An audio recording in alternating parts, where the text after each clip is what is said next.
pamantayan kung sino talaga ang dapat na tumakbo, mamuno at magkaroon ng posisyon sa ating pamahalaan na totoong mahal ang bayan, hindi ang bayaman. Salamat. Sandali muna. Di pa tayo nagka-live ngayon sa FB. Sa YouTube pala. Okay, balik muna tayo mamaya sa ating live. Okay na. So, may nangyari kay Pastor Apollo Kibuloy. Bigla ang dinala sa ospital at ito'y kinumpirma ng kanyang abogado na si Attorney Torion. Legal Counsel of Pastor Apollo Kibuloy, Attorney Israelito Torion. Good morning, Attorney Dito. Hello, Sir George. Good morning, and good morning to all the listeners and watchers of this popular station. Morning, sir. Good morning, sir. Sir, paki-confirm nyo nga lang po yung balita. And what's the condition right now of Pastor Apollo Kibuloy? He was hospitalized September 11, correct? Yes, sir. Yes, sir. With proper motion filed in court, we informed the court that he was rushed to the hospital with due approval from BJMP of authorities, sir. Yes, sir. So muling nadala na naman noong nakalipas na linggo si Pastor Apollo Kibuloy, ang self-proclaimed appointed Son of God. Nabalikan sa kanyang sakit. Ano ba yung sakit niya? So, di niya napa-stop itong sakit na ito. Nauna nang nadala siya, pneumonia, dahil sa kalagayan sa kulungan daw. Nakuha niya ang naturang sakit. Ito, pakinggan natin muli si Attorney Torion, ang kanyang abogado. Good morning, and good morning to all the listeners and watchers of this popular station. Morning, sir. Good morning, sir.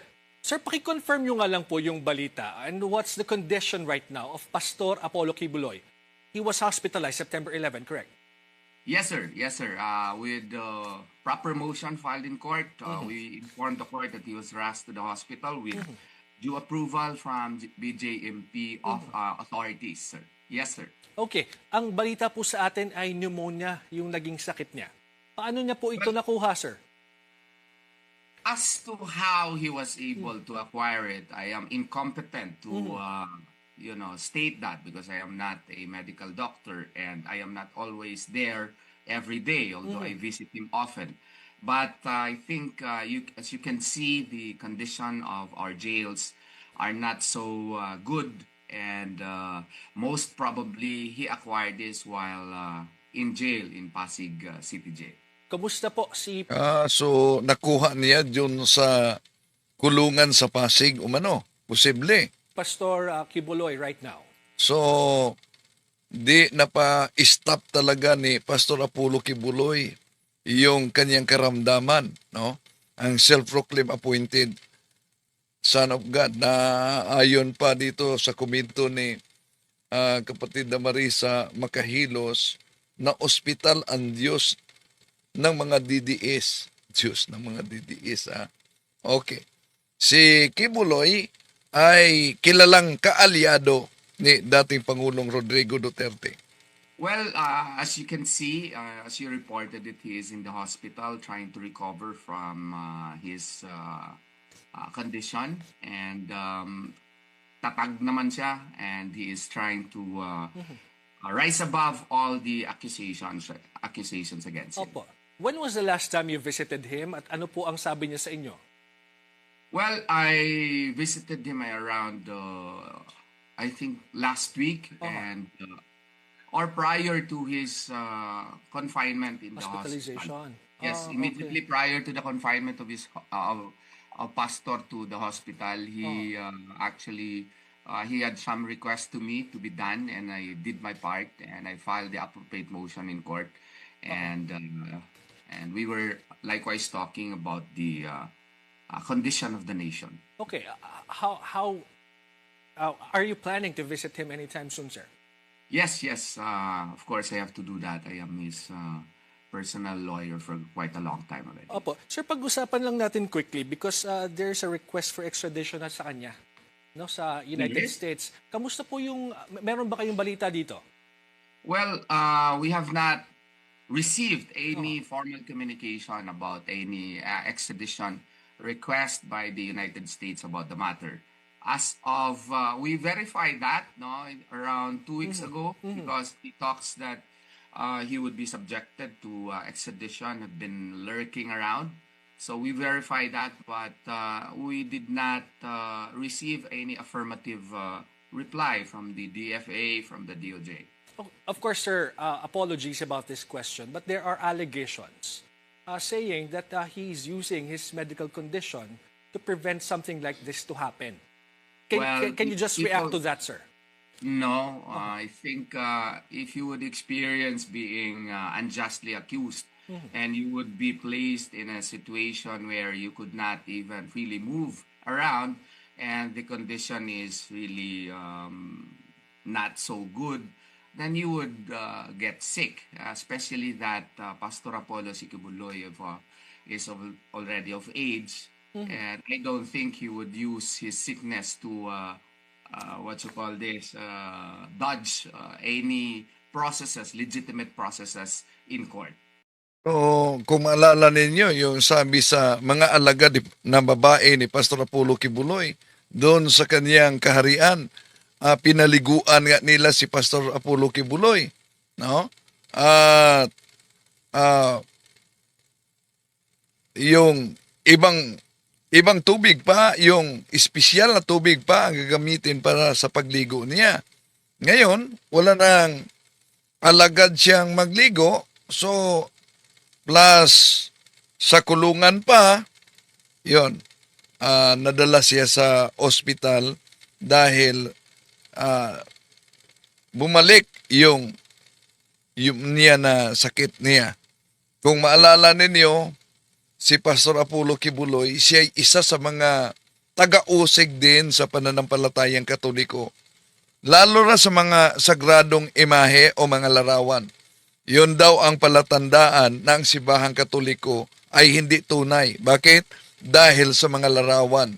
Pero kahit pa na taga-usig ito sa pananampalataya ng simbahang Katoliko, panalangin din natin.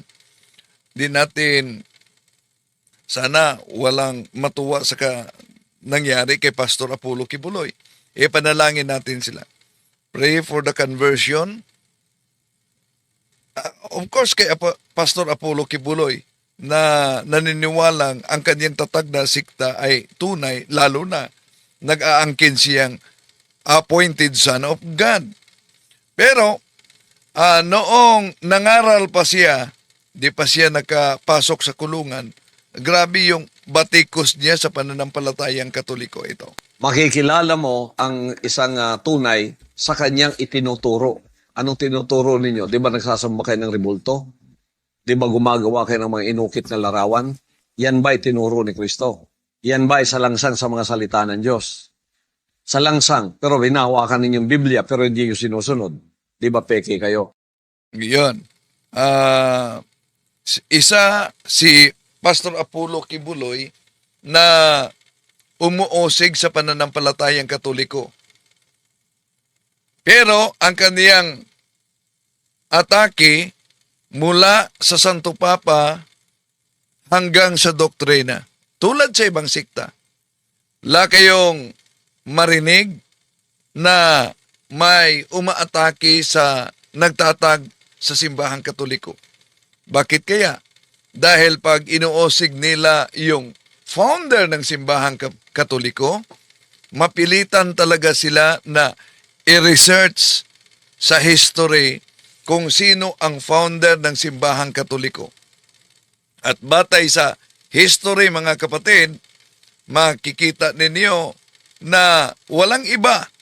Lahat ng mga history nagsasabi na ang simbahang Katoliko ay tatag ng ating Panginoong Hesus-Kristo. At yung kaugnay sa tuligsa ni Pastor Apollo Kibuloy, kung mapansin din niyo, noon pa man may babala na si San Pedro, diyan sa ikalawang Pedro, Kapitulo 2, versikulo 1 hanggang 3. Sabi niya, noong una may mga huwad na propetang lumitaw sa Israel. Gayon din naman, may darating sa gitna ninyo na mga huwad na guro. Lihim silang magtuturo ng mga maling aral na ang dulot ay kapahamakan. Pati ang Panginoong tumubo sa kanila ay kanilang itatakwil. Kaya't di magtatagal at sila'y mapapahamak. At marami silang mahikayat na sumunod sa kanilang kahalayan. At dahil dito, pati ang daan ng katotohanan ay malalapastangan sa kanilang kasikiman. Lilinlangin nila kayo sa pamamagitan ng kanilang aral na katang-isip lamang. Matagal nang nakahanda ang hatol sa kanila at ang pupuksa sa kanila ay hindi natutulog. Ako, matagal na yan na babala ni San Pedro na may lilitaw talaga. Kaya may mga katang-isip. Imagine, ang lindol ay pinahinto niya.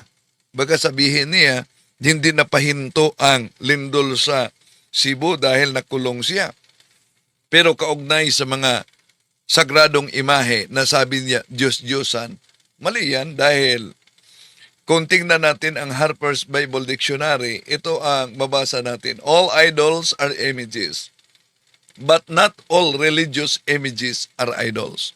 So, ibig sabihin na ang mga Diyos-Diyosan ay mga imahe, ngunit hindi lahat na mga larawan ay Diyos-Diyosan. Bakit? Dahil sa Biblia, mabasa natin na kahit ang Diyos ay nag-utos sa Exodo Kapitulo 25, 17-22 na magawa ng larawan na kirubin. So, ibig sabihin, hindi lahat ng mga larawan ay ipinagbabawal ng Diyos. Ang ipinagbabawal, walang iba, kundi ang Diyos-Diyosan.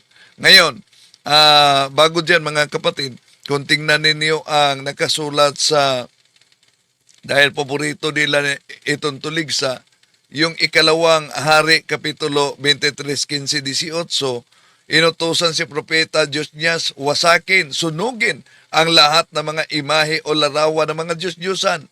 Winasak talaga, sinunog talaga. Pero ang monumento ng propeta, magpansin ninyo, hindi ginalaw yon dahil hindi yon Diyos-Diyosan. Sa pagkakataong ito, dahil nasa linya si Father Darwin Gitgano, pasok muna tayo sa punto por punto mga kapatid dahil nasa linya si Father Darwin. Sa susunod ating tatalakayin yung naunang banat ni Pastor Kibuloy at sa ibang sekta kaugnay sa sagradong imahen. Daming mga nadali dito sa maling akala na ang sagradong imahe ay Diyos-Diyusan ng simbahang Katoliko.